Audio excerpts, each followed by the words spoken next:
হযরত মুসা আলাইহিস সালামের ঘটনা আপনাদেরকে বলবো। আল্লাহ তাবারাক ওয়া তাআলা মুসা আলাইহিস সালামের উপর তাওরাত কিতাব অবতীর্ণ করেছিলেন। আসমানি কিতাব কোরআনের পূর্বে তিনখানা আল্লাহ পাক পাঠিয়েছিলেন। তাওরাত হযরত মুসা আলাইহিস সালামের উপর নাযিল করা হয়। মুসা আলাইহিস সালাম আসার পূর্বে বনি ইসরাঈলদের উপরে মিশরের জালিম বাদশা ফেরাউন অত্যাচার করত, চাবুকের আঘাত করত। আর বনি ইসরাঈলকে বলেছিল যে আমাকে তোমরা প্রতিপালক রব বলে বিশ্বাস করো। আমার আল্লাহ পাক আল্লাহ তাআলা পৃথিবীর জমিনে আসমান জমিনের মধ্যে আল্লাহ পাক যা সৃষ্টি করেছেন আল্লাহর ইশারা ছাড়া আপনার দুনিয়ার গাছ পর্যন্ত আপনার পাতা তার হিলে না। দুনিয়াতে আপনার কোন জিনিস আল্লাহর বিনা হুকুমে আপনার চলবে না। আল্লাহর বান্দা হয়ে আল্লাহর সৃষ্টি হয়ে ফিরআউন যখন আপনার বলেছিল আমি হলাম আল্লাহ, আমাকে আল্লাহ বলে তোমরা বিশ্বাস করো। বনি ইসরাঈলের মানুষ তারা ভয়ে ফিরআউনকে আল্লাহ বলতে আপনার শুরু করলো। আমার আল্লাহ পাক আল্লাহ তাআলা হযরত মুসা কালিমুল্লাহকে আপনার পাঠাবেন। রাতের বেলায় ফিরআউন স্বপ্ন যোগে দেখতে পায় যে জ্বলন্ত আগুন বাইতুল মুকাদ্দাসের দিক থেকে রাজপ্রাসাদের দিকে আসে। ফিরআউনের আপনার রাজপ্রাসাদ জুড়ে যায়, আপনার মিশরের ঘর বাড়িগুলা জ্বলছে। ফিরআউন রাতের বেলায় স্বপ্ন দেখার পরে সকাল বেলায় জিজ্ঞেস করলো, ও আমার রাজপ্রাসাদের মানুষেরা তোমরা একটু জানিয়ে দাও যুগের বড় স্বপ্নের মানেকারী ব্যক্তিকে কোন জায়গায় পাওয়া যাবে, ওই ব্যক্তিকে আমার রাজপ্রাসাদে ডাক দাও। স্বপ্নের মানেকারী ব্যক্তিকে ফিরআউন আপনার তার রাজপ্রাসাদে ডাক দিল। রাজপ্রাসাদে আসার পরে স্বপ্নের তাবেকারী ব্যক্তি বলল, ও ফিরআউন আপনি একটু বলুন আপনার কি সমস্যা হয়েছে। ফিরআউন বাদশা বলল, রাত্রি বেলায় ভয়ঙ্কর স্বপ্ন দেখলাম, আজ পর্যন্ত এমন স্বপ্ন কোনদিন দেখতে পাইনি। আজকে আশ্চর্যের স্বপ্ন দেখতে পেলাম। বলে কি স্বপ্ন দেখেছো? আজকে রাত্রিতে স্বপ্ন দেখা যায় যে জ্বলন্ত আগুন বাইতুল মুকাদ্দাসের দিক থেকে আসে, আমার রাজপ্রাসাদ চলে যায়, আমার ঘর বাড়িগুলো পৌঁছে। এমনকি ফিরআউন বাদশা বলল যে মিশরের ঘর বাড়ি পর্যন্ত জুড়ে যায়। স্বপ্নের মানেকারী ব্যক্তি বলল, আপনি ভয় করবেন না, এটা কোন আগুনের জ্বালা, আপনার স্বপ্নের মানে আগুন হবে না, স্বপ্নের মানে অন্য হবে। বলে স্বপ্নের মানে কি হবে? বলে স্বপ্নের মানে হবে বনি ইসরাঈলের মধ্যে একজন ব্যক্তি পুরুষের জন্ম হবে, আল্লাহ পাক ও ব্যক্তিকে পাঠাবে, তাছাড়াতে আপনার অহংকার তাবা হবে, আপনার গৌরব ধ্বংস হবে, আপনার রাজত্ব থাকবে না, আপনার রাজপ্রাসাদ থাকবে না, আপনাকে আল্লাহ বলে মানবে না, আপনাকে আর কেউ মানবে না। এই স্বপ্নের মানেটা বাড়াবে। তখন ফিরআউন আপনার বলল রাজপ্রাসাদে ফিরআউনের সেনাবাহিনীদেরকে, আমার সেনাবাহিনীরা তোমরা একটু শোনো, আমার রাজপ্রাসাদ থেকে আমি এলান করি যত বনি ইসরাঈলের বাচ্চা জন্ম নিবে সমস্ত বাচ্চাকে তার মায়ের কোলে হত্যা করতে হবে। ফিরআউন বাদশা বলল যত বাচ্চা জন্ম হবে তার মায়ের কোল থেকেই ও বাচ্চা যেন আর বড় না হতে পারে। কোন মায়ের কোল থেকে বাচ্চা ছিনিয়ে নেওয়ার পরে তার চোখের সামনে যদি জবাই করে তো মার মনটা কেমন বলবে? জিবা 12,000 বাচ্চা জবাই করেছিল। কত? কোল থেকে নিয়ে নিত আর ও বাচ্চাকে মায়ের কোলে জবাই করে দিত। মাকে দেখতে হতো, কিছু বলা যেত না।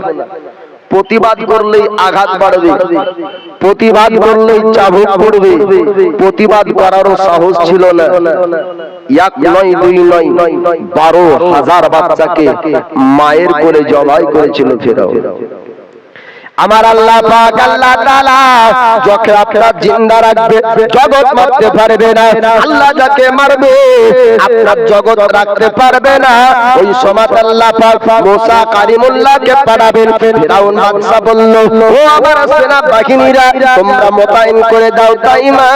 যখন বাচ্চার জন্ম হবে, বাচ্চা জন্ম হওয়ার পরে বাচ্চাকে মায়ের কোলে হত্যা করতে হবে। মায়ের কোল থেকে যেন বাচ্চা বাচ্চা বড় না হতে পারে এমন কথা আপনার বলল। ফেরাউনের দাইমা নিযুক্ত করা দাইমা বনি ইসরাইলের ঘরে আপনার চলে গেল। আর ঘরে যাবার পরে যার খবর পাওয়া যেত এমন মহিলার বাচ্চা হবে তার কাছে দাইমা পাঠিয়ে দেওয়া হতো। যেমনই বাচ্চার শব্দ পাওয়া যায় দাইমা আপনার খবর দিত, ও ফেরাউনি সেনাবাহিনীরা অমুকের বাচ্চা হয়েছে, আর তারা সঙ্গে সঙ্গে আসতো বাচ্চাকে জবাই করে দিত। এক নয় দুই নয় আপনার 12,000 বাচ্চা জবাই করার পর আমার আল্লাহ পাক মুসা কালিমুল্লাহকে পৃথিবীর জমিন আপনার পাড়াবেন। আল্লাহ পাক আপনার আওয়াজ দেয় মুসা কালিমুল্লাহর মাকে, মুসা কালিমুল্লাহর মা আল্লাহর কাছে দোয়া করে, মাবুদ আমার গর্ভে বাচ্চা আছে, যদি পুত্র সন্তানের জন্ম হয় তবে পুত্র সন্তান হলে ফেরাউনটাও রাখবে না, ফেরাউনের সেনাবাহিনীরা কতল করবে।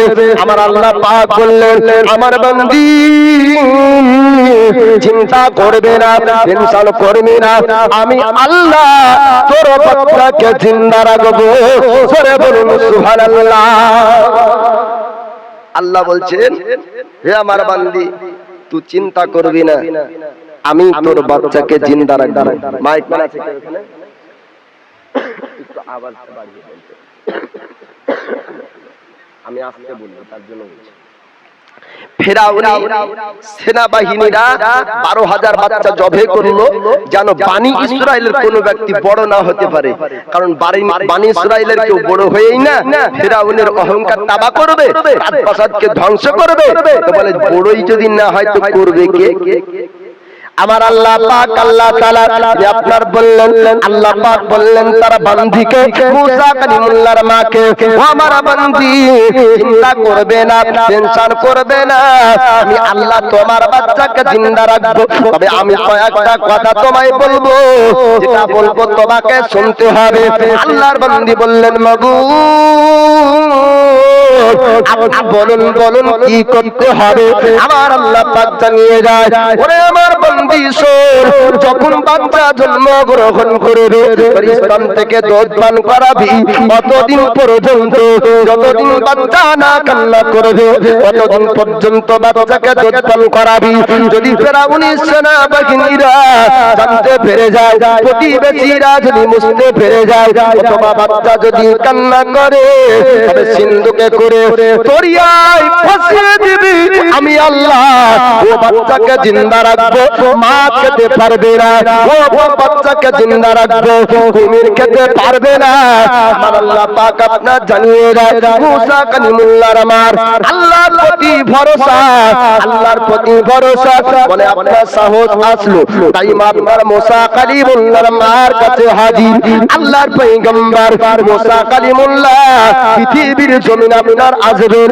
তাই আপনার দেখলেন মুসা কালিমুল্লাহকে আমার আল্লাহ পাক মুসা কালিমুল্লাহর চেহারার মধ্যে নূর দান করেছেন। বলো সুবহানাল্লাহ। আপনার চোখের মধ্যে আল্লাহ পাক আপনার নূর দিয়েছেন। তাই মা বলল, বাচ্চার মা চিন্তা করবে না, আমি 12,000 বাচ্চার খবর ফেরাউনি পর্যন্ত দিয়েছি, কিন্তু এ বাচ্চার খবর ফেরাউন জানবে না, ফেরাউনে জানবে না। এক নয় দুই নয়, আমি 12,000 বাচ্চার খবর দিয়েছি ফেরাউনি সেনাবাহিনীকে। আর আমার পাওয়া খবরে মায়ের কোলে 12,000 বাচ্চা জবাই করেছে তারা, একটু দিলে মায়া দয়া আসেনি। এ বাচ্চার মা, আমি এই বাচ্চার খবর ফেরাউন পর্যন্ত পৌঁছাবো না, কারণ এই বাচ্চাকে দেখেই তার প্রতি একটু মহব্বত চলে এসেছে। জোরে বলুন সুবহানাল্লাহ। প্রত্যেকটি যুগে সাধারণ মানুষ অপেক্ষা নবীগণদের চেহারা আল্লাহ সুন্দর দিয়েছেন এবং আখলাক সকলের থেকে আলাদা হয়। জোরে বলুন সুবহানাল্লাহ। মুসা কালিমুল্লাহর মা তিনি আপনার বললেন, ও ফেরাউনের মা, ওই বাচ্চার খবর যদি ফেরাউন পর্যন্ত না জানতে পারে এ বাচ্চা জিন্দা থাকবে, এই বাচ্চা আপনার জীবিত থাকবে। তাই মা বলল, বাচ্চার মা চিন্তা করবে না, আমি ফেরাউনি পর্যন্ত বলবো না, ফেরাউনের কাছে খবর যাবে না। তাই মা আপনার চলে গেল। আল্লাহর কথা মোতাবিক আল্লাহ আপনার বলেছিলেন, আমার বান্দি জিন্দা থাকবে বাচ্চা স্তন থেকে দুধ পান করাবে, স্তন থেকে আপনার দুধ পান করাতে শুরু করলেন। আপনার কমাবে আপনার 3 মাস পর্যন্ত আল্লাহর পয়গম্বর মুসা কালিমুল্লাহ দুধ পান করেছিলেন। মুসা কালিমুল্লাহ 3 মাস দুধ পান করলেন মা জননী। 3 মাস পরে আপনার ফেরাউনি সেনা বাহিনীরা জানতে পারলো যে বনি ইসরাইলের একটা বাচ্চা এখনো জীবিত আছে। ফেরাউনি সেনা বাহিনীরা মুসা কালিমুল্লাহর বাড়ি থেকে দলের দল আসতে শুরু করলো। মুসা কালিমুল্লাহর মার কাছে মুসা নবীর বোন বললেন, মারিয়াম নামক বোন বললেন, আপনার ওগো মা জননী, আমার ভাই মুসার খবর মনে হয় ফেরাউনি সেনা বাহিনীরা শুনতে পেয়েছে। আপনি জানজান এই বাচ্চাকে কোন জায়গায় লুকিয়ে দেন। আল্লাহর পয়গম্বর মুসা কালিমুল্লাহকে জ্বলন্ত আপনার আগুনের আঙ্গারে আপনার ফেলে দেওয়া হলো। মুসা কালিমুল্লাহর মা আপনার জ্ঞান হারিয়ে ফেললেন। আপনার ফেরাউনি সেনা বাহিনীরা আপনার পৌঁছালো বাড়িতে। পুরো বাড়িকে তারা দেখলো, পুরো জায়গাতে আল্লাহর পয়গম্বর মুসা কালিমুল্লাহকে যখন পেল না, মুসা কালিমুল্লাহর মাকে অজ্ঞান অবস্থায় দেখে তারা আপনার বাড়ি চলে যায়। ফেরার পরে মুসা কালিমুল্লাহর মা বললেন, ও আমার বেটি, আমার পুত্র মুসা কোথায়? বলে জ্বলন্ত আগুনের উপর ফেলেছেন। জ্বলন্ত আগুন দেখা গেল, ওই আগুনে মুসা কালিমুল্লাহ বসে, কিন্তু একটু জায়গা পড়েনি। এবার জোরে বলবেন না। আমার আল্লাহ জিন্দা রাখছেন, আমার আল্লাহ হেফাজত রাখছেন। যে জ্বলন্ত আঙ্গার, জ্বলন্ত আগুনের চোলাতে আপনার ফেলা হলো, আল্লাহর নবী মুসা কালিমুল্লাহর একটু জায়গা পড়ল না। জোরে বলুন সুবহানাল্লাহ। একবার দরুদে পাক পড়ুন, আল্লাহুম্মা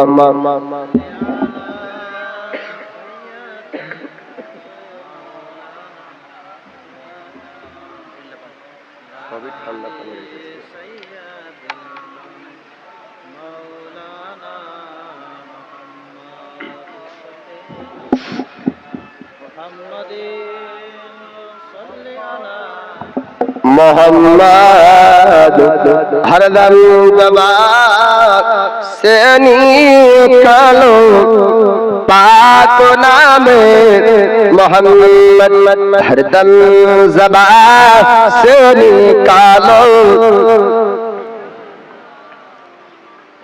আমার আল্লাহ পাক আল্লাহ তাআলা তিনি আপনার বলেছেন, আমার বান্দি চিন্তা করবে না, আমি আল্লাহ যাকে জিন্দা রাখবো জগৎ মারতে পারবে না, আমি আল্লাহ যাকে মারবো জগৎ রাখতে পারবে না। আল্লাহর ওয়াদা আল্লাহ পূর্ণ করবেন। আল্লাহ ওয়াদা করেছেন, আমার বান্দি তুমি চিন্তা করো না। ফেরাউনি সেনাবাহিনীরা তারা আসলো, কিন্তু মুসা কালিমুল্লাহকে পেল না। আমার আল্লাহ জ্বলন্ত আগুনকে আপনার ফুল বাগিচা বানাতে পারে। আপনার বিবেক হার মানবে, আমার বিবেক যেখান থেকে হার মানবে, আল্লাহর কুদরতি ক্ষমতা আপনার শুরু হবে। আপনার বিবেক আমার বিবেক বলবে যে আপনার পাথর কখনো পানিতে ভাসতে পারে না। আমার আল্লাহ হযরত ইউসুফ পয়গম্বরের জন্য আপনার পানির উপরে পাথর ভাসিয়ে রেখেছেন। আপনার বিবেক আমার বিবেক বলবে আগুন কখনো ফুল বাগিচা হয় না। আল্লাহ পাক ইব্রাহিম খলিলুল্লাহর জন্য আপনার ফুল বাগিচা বানিয়েছিলেন। আপনার বিবেক আমার বিবেক বলবে পাথর কখনো শূন্যের উপর থাকতে পারে না। আমার আল্লাহ পাক খাজা গরিবে নওয়াজের জন্য জয়ফল যুগে যখন পাথর মারল, আমার আল্লাহ বলে আমার উপর আঘাত করবে না, শূন্যের উপর পাথর থেকে গেল। আপনার আমার বিবেক যেখানে হার মানে, আল্লাহর কুদরত ওখান থেকে শুরু হয়। আমার আল্লাহ মুসা কালিমুল্লাহকে জ্বলন্ত আগুনের উপর রাখলেন, কিন্তু মুসা কালিমুল্লাহ বললেন না। আমার আল্লাহ আগুন নিভিয়ে আগুনকে ঠান্ডা জায়গা বানিয়ে দিলেন। ফিরাউনের সেনাবাহিনী চলে গেল। আমার আল্লাহ আমার অবস্থায় আমার বান্দি চিন্তা করবে না, এই বাচ্চাকে দরিয়ায় ভাসিয়ে দাও, আমি আল্লাহ এই বাচ্চাকে জিন্দা রাখবো। জোরে বলো সুবহানাল্লাহ। আল্লাহ বললেন, হে আমার বান্দি, ফিরাউনি যে হতো সন্দেহ করেছে, জানতে পেরেছে যে বানি ইসরাইলের মধ্যে একটি বাচ্চা জিন্দা জীবিত আছে, কখনো কখনো হয়তো তারা হামলা করতে পারে, হয়তো কোনো সময় চলে আসতে পারে। হে আমার বান্দি, আমার প্রতি ভরসা রাখো আর দরিয়াতে ভাসিয়ে দাও, আমি আল্লাহ তাকে জিন্দা রাখবো এবং তোমার কোলে ফিরিয়েও দিব। জোরে বলো সুবহানাল্লাহ। আল্লাহ পাক আল্লাহ তাআলা যখন আপনার এমন কথা বললেন, মুসা কালিমুল্লাহর মা সিন্দুক বানানে ওয়ালার কাছে গেলেন। যাওয়ার পরে সিন্দুক বানানে ওয়ালা কারখানায় যাওয়ার পর বললেন, আমাকে একটা কাঠের সিন্দুক বানিয়ে দাও, কাঠের বাক্স বানিয়ে দাও, আমি কাঠের বাক্স একটা বানাতে চাই। ওই ব্যক্তি জিজ্ঞেস করলো, দোকানদার কাঠের বাক্স কি করবে, একটু আমাকে বলে দাও। তখন আপনার মুসা কালিমুল্লাহর মা বললেন, আমি কাঠের আমার পুত্র মুসাকে ভাসাতে চাই। সত্য কথা যখন বললেন, একজন বুড়ি শোনার পরে সঙ্গে সঙ্গে ফেরাউনের আপনার রাজপ্রাসাদে ছুটতে শুরু করলো। ফেরাউনের সেনাবাহিনীকে আপনার খবর দেওয়ার জন্য আমার আল্লাহ পাক তার জবানে তালা মারলেন। জোরে বলুন সুবহানাল্লাহ। বলতে চেষ্টা করে কিন্তু আপনার বলতে পারে না। আবার রাজপ্রাসাদ থেকে বাইরে আসে, জবান আপনার ফুটে যায়, কথা বলতে পারে। রাজপ্রাসাদের ভিতরে বলার জন্য যায়, আবার আল্লাহ পাক জবানে তালা মেরে দেয়। আবার বাইরে আসে, জবান খুলে যায়, আবার ভিতরে যায়, জবান আপনার তালা মেরে যায়, কথা আপনার বলতে পারে না। আমার আল্লাহ পাক মুসা কালিমুল্লাহর খবর ফেরাউন পর্যন্ত পৌঁছাতে দিবেন না, তার জন্য একজন ব্যক্তির জবান পর্যন্ত আমার আল্লাহ ছিনিয়ে না। জোরে বলুন সুবহানাল্লাহ। বুড়ি চেষ্টা করে যে ফেরাউনকে যদি বলে দিই তাহলে বাদশা ফেরাউন তো ইনাম পুরস্কার দিবে কিছু নাকি। দেশের রাজা যেটা জানতে পারে না, খুব তদন্ত করেও জানতে পারে না, আর ও খবর যদি রাজা পর্যন্ত পৌঁছে দেওয়া যায় তাহলে ইনাম তো সে পাবেই, তাই না? তো বানি ইসরাইলের কোন ব্যক্তি জিন্দা আছে না নাই, এই খবর ফেরাউনের কাছে নাই। তো ফেরাউনি সেনাবাহিনী অথবা জালিম বাদশা মিশরের ফেরাউন তার কাছ পর্যন্ত যদি পৌঁছায় তাহলে পুরস্কার পাবো। এই লালস, এই লোভে ভিতরে ঢুকে রাজপ্রাসাদে আর জবানে তালা পড়ে যায়। তারপর ইশারা করে বলার চেষ্টা করে, ইশারা করে এক এক হয়ে যায় আর আপনার মারতে মারতে তাকে রাজপ্রাসাদ থেকে বের করলো। আর ও মহিলা বুঝে নিল যে নিশ্চয় স্রষ্টা প্রতিপালক রব একজন আছেন, তিনি চান না যে এই বাচ্চার খবর ফেরাউন পর্যন্ত জানতে পারুক। তাই ভিতরে গেলে তালা পড়ে যায় জবানে, আর বাইরে আসলে জবান খুলে যায়। তখন ও মহিলা তওবা করলেন, বলল, আল্লাহ এবারকার মতন বলার শক্তি দাও, আমি আর এই খবর কোনোদিন ফেরাউনকে দিব না। আমার আল্লাহ জবান আপনার ফিরে দিলেন, কথা বলার শক্তি দিলেন। বাক্স বানানো হলো, মুসা আলাইহিস সালামকে আপনার দরিয়াতে মুসা আলাইহিস সালামের মা ভাসিয়ে দিলেন। মুক্তাসার করে বললেন, আল্লাহর পয়গম্বর মুসা কালিমুল্লাহকে আপনার দরিয়াতে আপনার ভাসানো হলো। দরিয়াতে মুসা কালিমুল্লাহকে ভাসিয়েছেন। আমার আল্লাহ বলেছিলেন, আমি জিন্দা রাখবো এই বাচ্চাকে, আমি তোমার কোলে ফিরিয়ে দিব। মুসা কালিমুল্লাহর মার কাছে আল্লাহ পাক ওয়াদা করেছিলেন, আপনার দরিয়াতে ভাসা বাচ্চা আর ফেরাউনের সেনাবাহিনীরা ওই দরিয়াতে ফেরাউনের কন্যা আর ফেরাউনের আপনার বাড়ির যারা বন্দী ছিল, ফেরাউনের বাড়ির যারা আপনার কৃতদাস ছিল, তারা ওই দরিয়াতে আপনার গোসল করার জন্য গিয়েছে। তারা আপনার আওয়াজ পেল, ফেরাউনের সেনাবাহিনীরা আওয়াজ পেল বাচ্চার কান্নার। আল্লাহর পয়গম্বর মুসা কালিমুল্লাহ বাক্সের মধ্যে আপনার ভরা আছে। ফেরাউন হুকুম করলো আর সেনাবাহিনীদেরকে, যাও যাও বাক্সটা কিনারায় নিয়ে আসো। বাক্সকে আপনার কিনারায় আনা হলো। আপনার একজন ব্যক্তিকে বলল, খুলো, ভিতরে কি আছে একটু দেখে নাও। আপনার হাজার চেষ্টা করার পরে বাক্স আপনার খুলতে পারলো না। আর একজন ব্যক্তি চেষ্টা করলো, খোলা গেল না।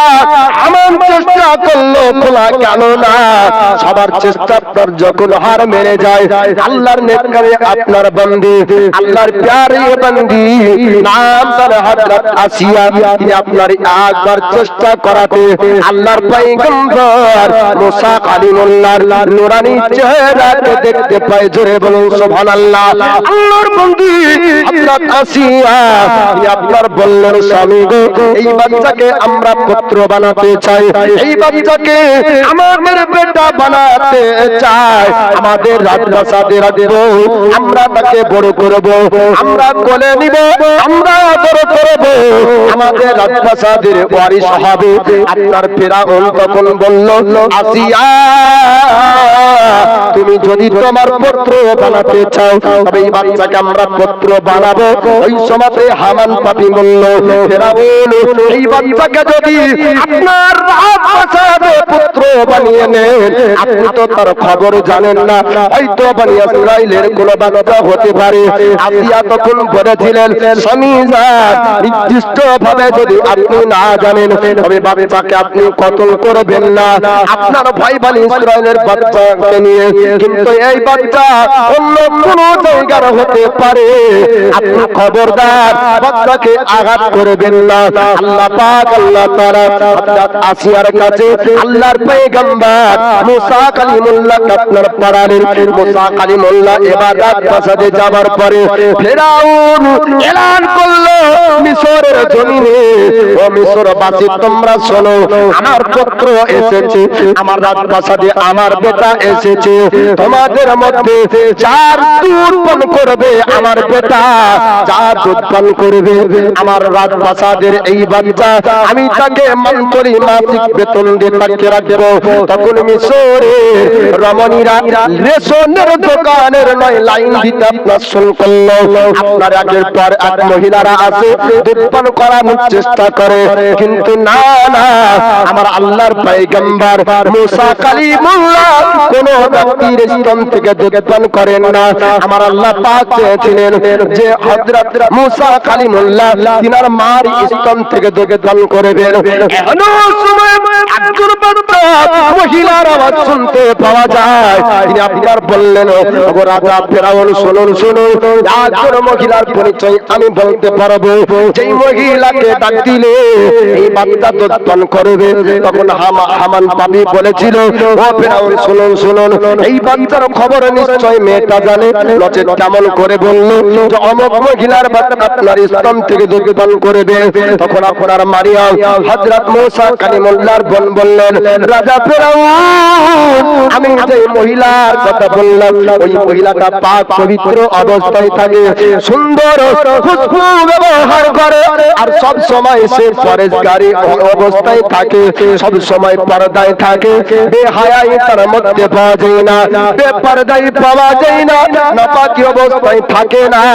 এর জন্য বললাম ওই মহিলা হয়তো পান করবে, বলে তাকে ডাক দেওয়া হোক, অন্য কেউ না, অন্য কেউ না, আল্লাহর নবী মুসা কালিমুল্লাহর মাকে আপনার ডাক দেওয়া হলো। মুসা কালিমুল্লাহ একবারে তিনার মা জননীর স্তনের দুধ পান করেন। জোরে বলো। যখনই মাকে পেয়েছেন তার স্তন থেকে দুধ পান করলেন। বাকি যত রমণীরা ছিল কারো স্তন থেকে মুসা নবী দুধ পান করলেন না, আমার আল্লাহ করতে দিলেন না, মুসা নবী ইচ্ছাও করলেন না। আর মাকে যখন পেলেন তো মুসা আলাইহিস সালাম স্তন থেকে দুধ পান করলেন। জোরে বলেন সুবহানাল্লাহ। ঘটনা আপনারা যেমন শুনেছেন যে হালিমাতুস সাদিয়ার পূর্বে মহিলারা আসলো আমিনার কাছে, শুনলো আব্দুল্লাহ বেঁচে নাই, আর কেউ নিল না, আমিনার কাছে ধুয়ে নবীকে চলে গেল। শুনেন নাই? কিন্তু হাকিকাত হলো কি জানেন? হাকিকাত হলো এই, আমার নবীকে আল্লাহর রহমতের নবী করে পাঠিয়েছেন, তাই তিনি চেয়েছেন যে হালিমার ঘরে যাব আর তার ঘরের গরিবীকে দূর করব। জোরে বলুন সুবহানাল্লাহ। আমার আল্লাহ চেয়েছেন যে তার মাকে পাঠাবো, যেমন তার মার কাছে ওয়াদা করেছিলাম, এই বাচ্চাকে কুমিরে খাবে না, মাছে খাবে না, দরিয়ায় ডুববে না, এই বাচ্চা জিন্দা থাকবে, আমি আল্লাহ তাকে জিন্দা রাখবো এবং এই বাচ্চাকে তোমার কোলে ফিরিয়েও দিব। জোরে বলুন সুবহানাল্লাহ।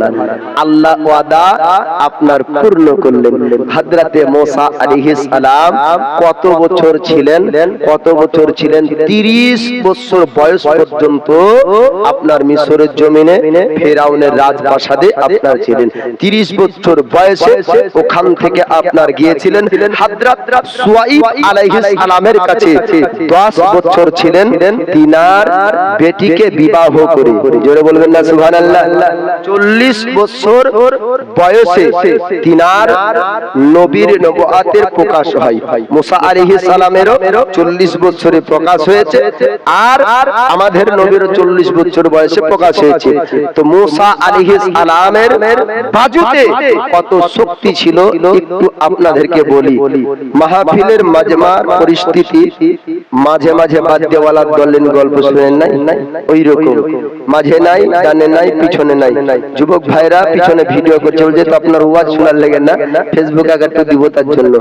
আর পিছনে ভাই যারা আছেন যদি আপনাদেরকে ডাকিতে বলে যদি একবার ডাকে দেখো, ডাকলেই উঠে হওয়ার বাড়ি যাবো, আমি ডাকবো তো না। যদি সামিয়ানার নিচে আছেন তো নেকি পাবেন, আর বাইরে থাকলে ভিডিও করাই হবে। যাহা জিকিরে মাহফিল হতা হে ওহা খুদ খুদা করিব হতা হে। আল্লাহর জিকির আজকার যেখানে হয় সেই জায়গাতে আল্লাহর রহমত বর্ষণ হয়। জোরে বলুন সুবহানাল্লাহ।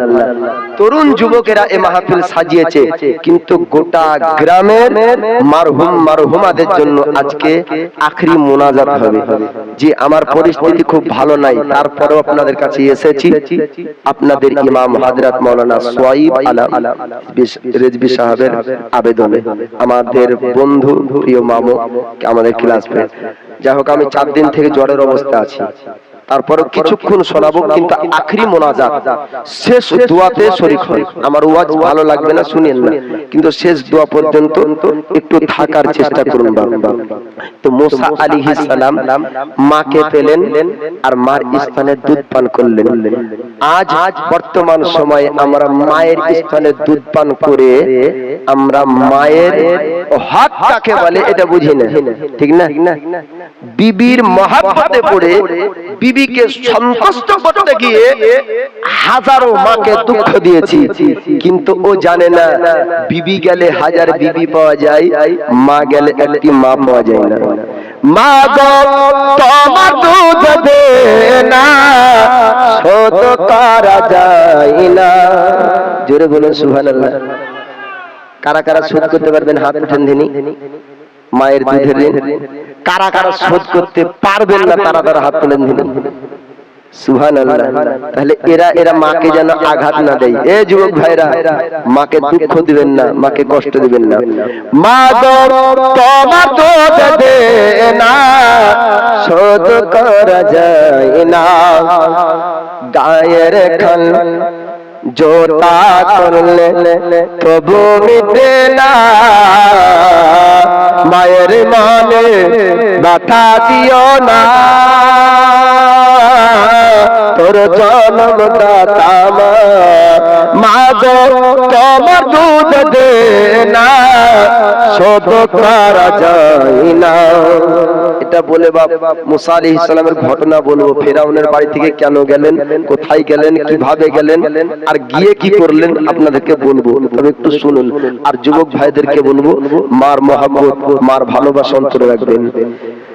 নিজের মুখের অন্ন নিয়ে আমাদের খাওয়াই, মা জননী উপোস থেকে সারা দিন কাটাই। নিজের মুখের অন্ন নিয়ে আমাদের খাওয়াই, মা জননী উপোস থেকে সারা দিন কাটাই। মায়ের মতো কেউ হবে না, মায়ের মতো কেউ হবে না, মন জড়ানো মা। মা গো তোমার দুধ দে না, শুধু করা যায় না। জোরে বলুন সুবহানাল্লাহ। গায়ের খাল জোতা করলে তবু মিটে না, মায়ের মনে ব্যথা দিও না, তোর জন্ম দাতা মা। হযরত মুসা আলাইহিস সালাম তিনি 30 বছর বয়স পর্যন্ত ছিলেন, তবে লাস্ট পর্যন্ত তিনি এমন একটি সমস্যায় পড়েছিলেন কি, ফেরাউনের বাবরচি ওই বাবরচি বানি ইসরাইলের সঙ্গে একটি বিষয় ঝামেলা করতেছিল। আর মুসা আলাইহিস সালামের বাজুতে আল্লাহ পাক 10 জন জওয়ান ব্যক্তির শক্তি আল্লাহ দিয়েছিলেন। জোরে বলুন সুবহানাল্লাহ। মুসা আলাইহিস সালাম দেখলেন যে ঝামেলা তর্ক হচ্ছে। আল্লাহর পয়গম্বর মুসা আলাইহিস সালাম গেলেন, যাবার পরে ও ব্যক্তির গালে একটা থাপ্পড় মেরেছিলেন। একটা থাপ্পড়ে আপনার বাবরচির মওত হয়ে গেল।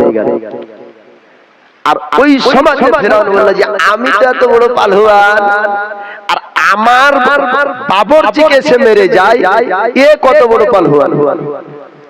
এর জন্য তদন্ত শুরু করলো।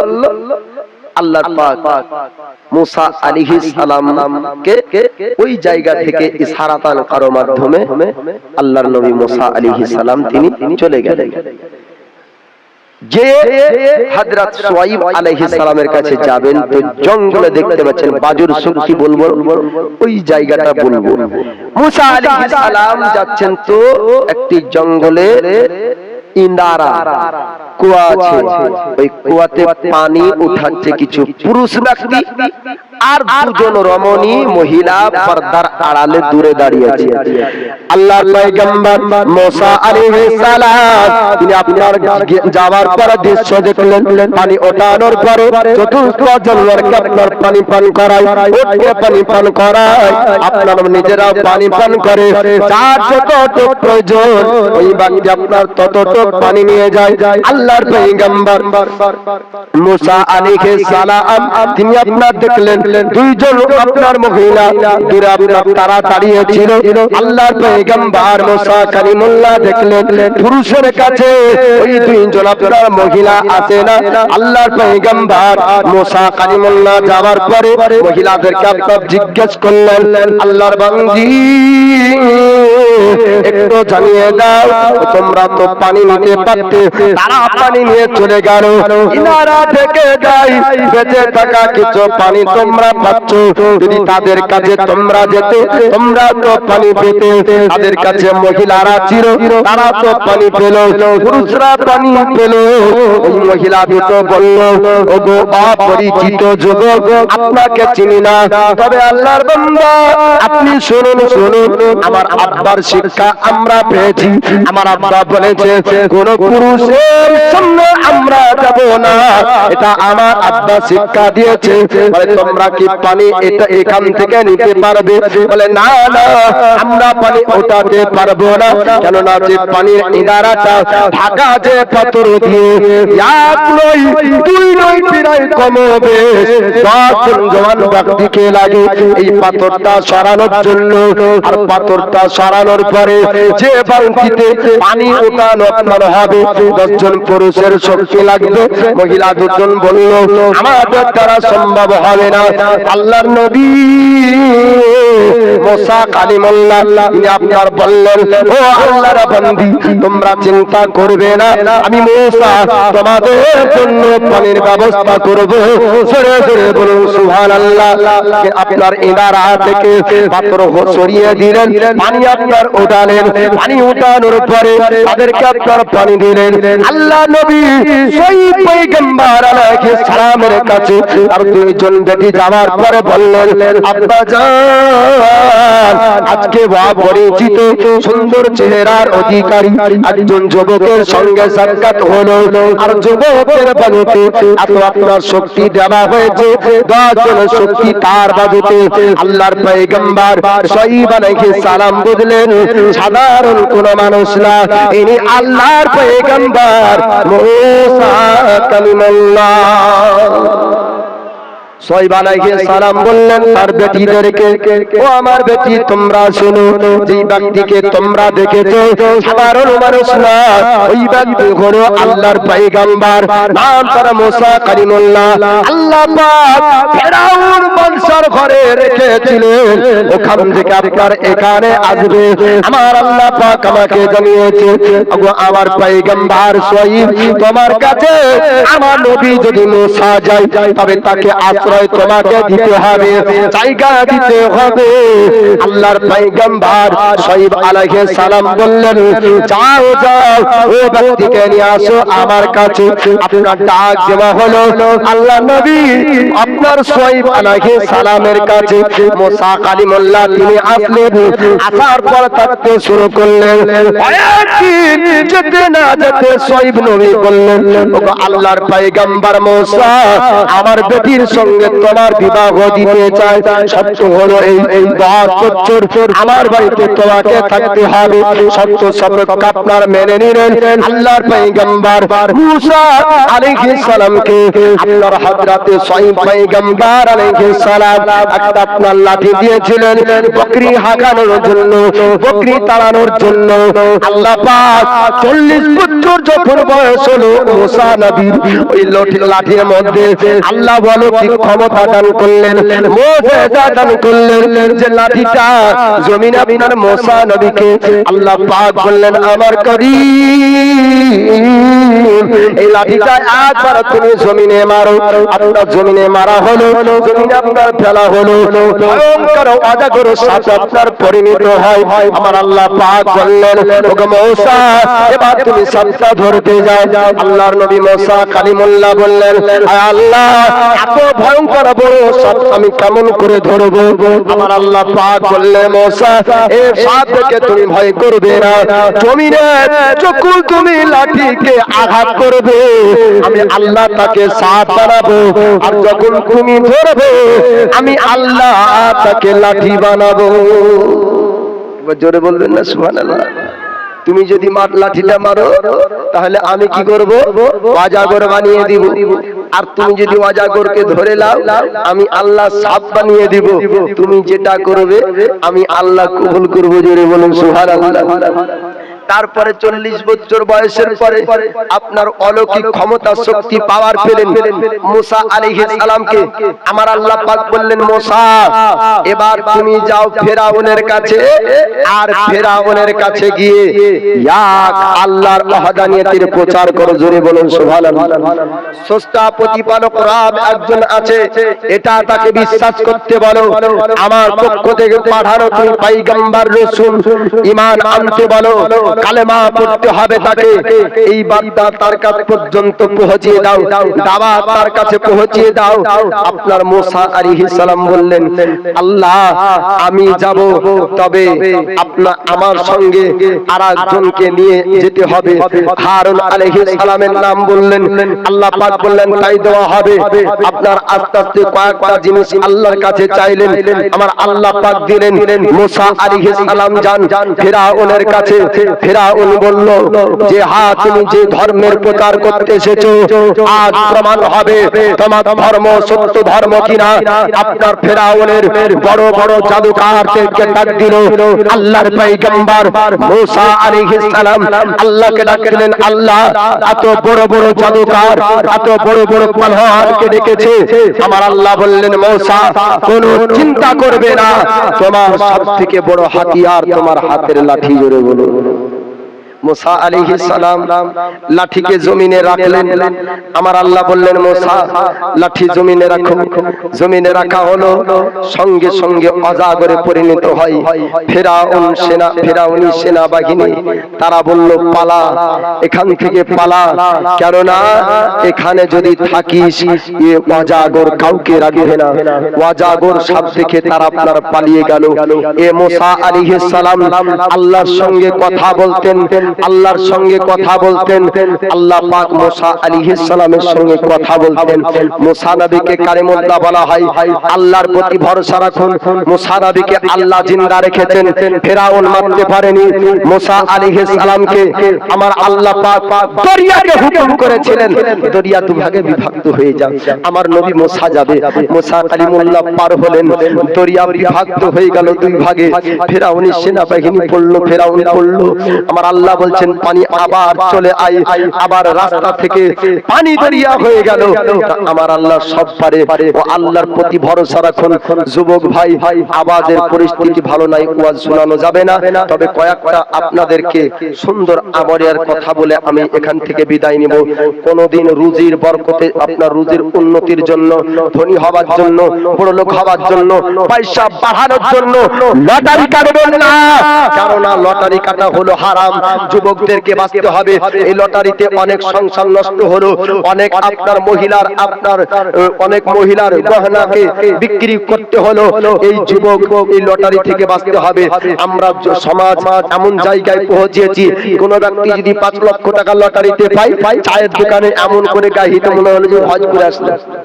বলি না যে অমুকের বেটা 5 লাখ পেল রে, অমুকের বেটা 5 লাখ পেল রে। তো আপনার এই ডিক্লার, এই এলান শোনার পরে আরেকজনের মধ্যে লালস লোভ জাগবে যে অমুক জন 5 লাখ পেল, তা আমি একবার চেষ্টা করে দেখি। ওটাকে বন্ধ করুন, আপনি বলবেন না, হারামকে সমর্থন করা হবে। যখনই শুনবেন অমুকের বেটা 5 লাখ পেল, ছি ছি ছি, 5 লাখ টাকার হারাম খাবে, ধিক্কার জানান, ঘৃণা করেন। জি, আল্লাহ যাকে ভালোবাসে তার ভাগ্যে কোনোদিন লটারি আসে টাকা পাবেন না। কেউ বলে যে আর ভাগ্যে কি ভালো রে 2 লাখ টাকা পেয়ে গেল। যার ভাগ্য ভালো হয় সে লটারি টাকা পায়, যার বদনসিব, যার ভাগ্য ভালো নয় ও ব্যক্তি লটারি টাকা পায়। কারণ আল্লাহ যাকে ভালোবাসে তাকে হারাম খেতে দেয় না। জোরে বলুন সুবহানাল্লাহ। লটারি কাটা যেমন হারাম, লটারি থেকে পাওয়া টাকাও হলো হারাম। আর হারামের রুজি চাল কিনে যদি ভাত রান্না করে খাই, ওই খাবারটাও হলো হারাম। আল্লাহ যাকে ভালোবাসে তাকে হারাম খেতে দিবে না বাবা। জি, আমরা আল্লাহর প্রতি ভরসা রাখবো, আল্লাহ রুজিতে বরকত দান করবে। মানুষ ভাবে যে কি মনে হয় সবকিছু আল্লাহ মানুষের জন্যই বানিয়েছে, বলেন না? আল্লাহ পাক কমবেশ 18,000 মাখলুকাত সৃষ্টি করেছে। জোরে বলুন সুবহানাল্লাহ। মসজিদে পাঙ্খা আছে না নাই? মসজিদে পাঙ্খা আছে, মসজিদে পাখা আছে, মসজিদে ফ্যান আছে, এসি লাগানো কোন মসজিদে আছে। তারপরেও মসজিদের কাতার খালি।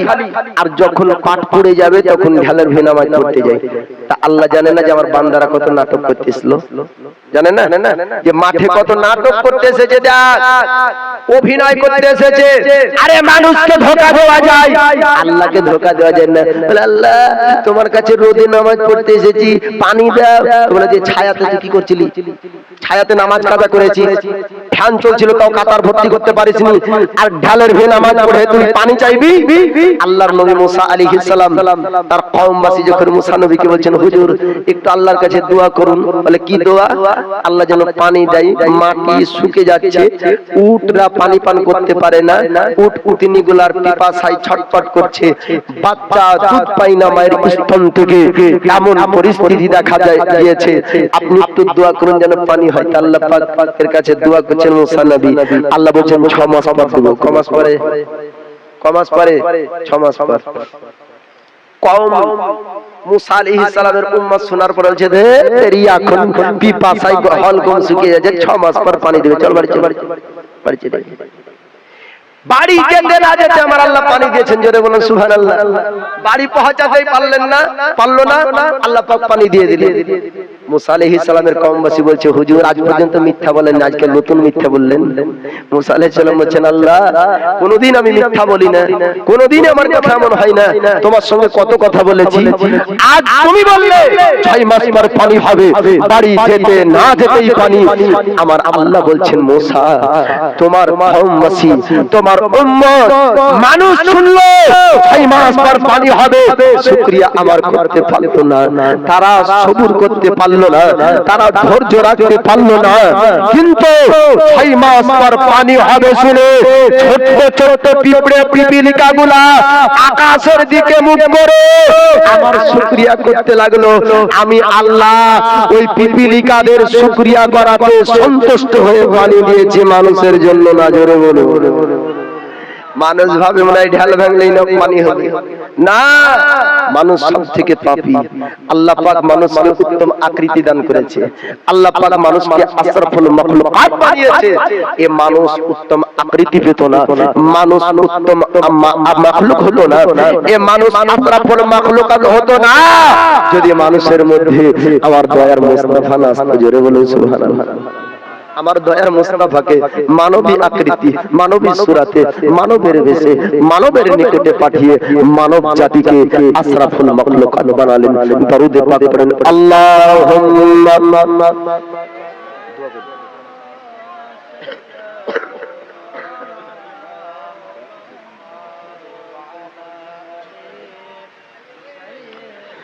দেনা মাওলানা মুহাম্মদ সাল্লি আলা মুহাম্মাদিন मोहम्मद हरदम ज़बान से निकालो पाक नामे मोहम्मद हरदम ज़बान से निकालो शफीआना मोहम्मद। আজিজানে মুহতারাম, ওয়াজ আর লম্বা করব না, আপনারা সকলে বুঝতে পাচ্ছেন পরিস্থিতি, আলোচনা শেষ করব। তবে দু এক কলি আপনাদেরকে শোনাবো, আপনাদের আবেদনে শুনিয়েই আমার আলোচনা শেষ করব। একটু ক্ষমা দৃষ্টিতে দেখবেন, কারণ এই পর্যন্ত ওয়াজ করার আমার কথা না, আরো ওয়াজ আমাকে করতে হতো, কিন্তু পরিস্থিতির জন্য শেষ করতে হচ্ছে। যাই হোক, প্রত্যেক মা বোনদেরকে বলবো, আপনাদের ছোট্ট ছোট্ট বাচ্চাদেরকে মক্তবে পাঠান, মসজিদে পাঠান, কমসে কম কোরআনের শিক্ষা তাদের মধ্যে দিন। তারপরে মাস্টার বানান, তারপরে ডক্টর বানান, তারপরে ইঞ্জিনিয়ার বানান, তারপরে যাই বানান, নিজের ধর্মের কিছু জ্ঞান তাদের মধ্যে আগে ভরেন। বাচ্চা কালে যদি তারা না শিখে, বড় হয়ে পাবজি খেলবে, ফ্রি ফায়ার খেলবে, বড় হয়ে ইউটিউব দেখবে, ফেসবুক দেখবে, তখন আর কোরআন পড়তে মন চাইবে না। কোরআনের বিদ্যা ভরুন, সব সমাধান হবে। জোরে বলুন সুবহানাল্লাহ। সমাধান চাও যদি জীবনে মরণে, ফিরে যাও খোঁজে নাও চোখ রাখো কোরআনে।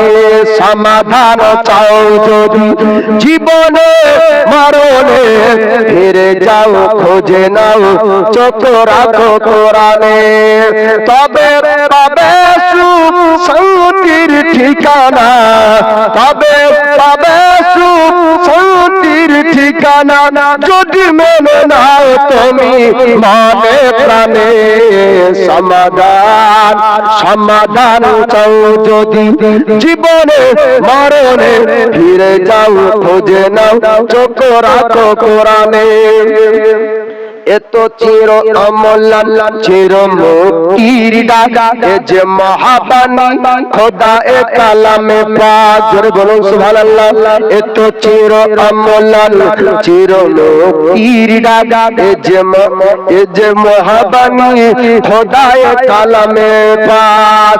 এ দুনিয়া আর সে দুনিয়া, এ দুনিয়া আর সে দুনিয়া, মুক্তি পাবে তুমি দোজাহানে।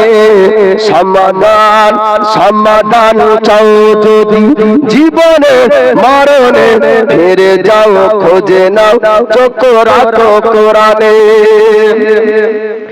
এ বাণী সকলের নয় শুধু মুমিনের, যারাই চলবে মেনে ফল পাবে কোরআনে। জোরে বলুন সুবহানাল্লাহ। এ বাণী সকলের নয় শুধু মুমিনের, যারাই চলবে মেনে ফল পাবে কোরআনে। ঘরের বলো কি বাত রাস্তে বলো, ঘরের বলো কি বাত রাস্তে বলো, অশান্তি দূর করে শান্তি আনে। সমাধান সমাধান চাও যদি জীবনে মরণে, ফিরে যাও খোঁজে নাও চোখ রাখো কোরআনে। সমাধান চাও যদি জীবনে মরণে, ফিরে যাও খোঁজে নাও চোখ রাখো কোরআনে। যাই হোক বাপজি, আমার আখেরি মোনাজাত করতে হবে। আল্লাহ পাক আমাদেরকে বোঝার তৌফিক দান করুন। পরিস্থিতির